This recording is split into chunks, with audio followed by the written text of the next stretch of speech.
એક વખતની વાત છે, જ્યારે જગત હજી અંધકારમાં ઝૂંપેલું હતું અને દેવો પોતાના માર્ગથી ભટકી ગયા હતા, ત્યારે એકમાત્ર એક જ એવો હતો જે ચૂપચાપ તપસ્યા કરતો રહ્યો, જ્યોતિર્મય, ભયાનક અને સ્વામી ભગવાન મહાદેવ. હિમાલયના શિખરો વચ્ચે એક શિવાનંદ નામનો યુવાન મુનિ રહેતો હતો.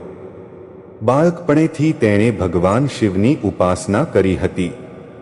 દિવસરાત ઓમ નમઃ શિવાયના જપમાં લીન રહેતો. એક રાત્રે જ્યારે તેની તપસ્યાની અગ્નિ સંપૂર્ણ પ્રગટ થઈ હતી, ત્યારે સ્વયં મહાદેવ તેને દર્શન આપવા આવ્યા. શિવનું રૂપ અપૂર્વ, ત્રિનેત્રો લાલ બળે છે, ગળે વસુકી નાગ, ભસ્મે પૂર્ણ કાયું, માથે ચાંદની અને ત્રિશૂલ હાથમાં.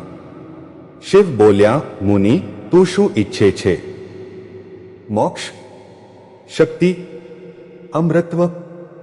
શિવાનંદે મસ્તક ઝુકાવ્યું અને કહ્યું, પ્રભુ, હું ઈચ્છું છું તમને, ફક્ત તમને, યથાર્થ શિવત્વ.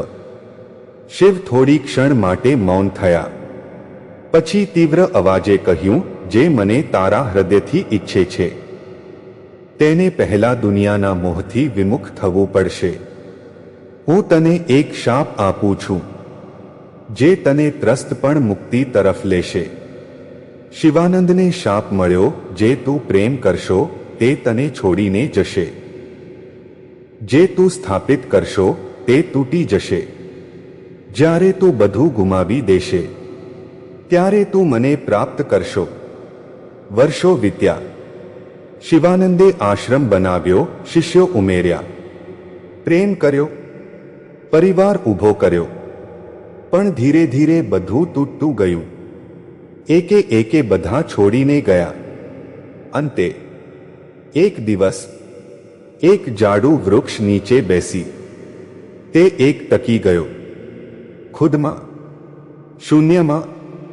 અને ત્યાં ફરી શિવ આવ્યા. આ વખતે કોઈ શાપ સાથે નહીં, પણ આશીર્વાદ લઈને.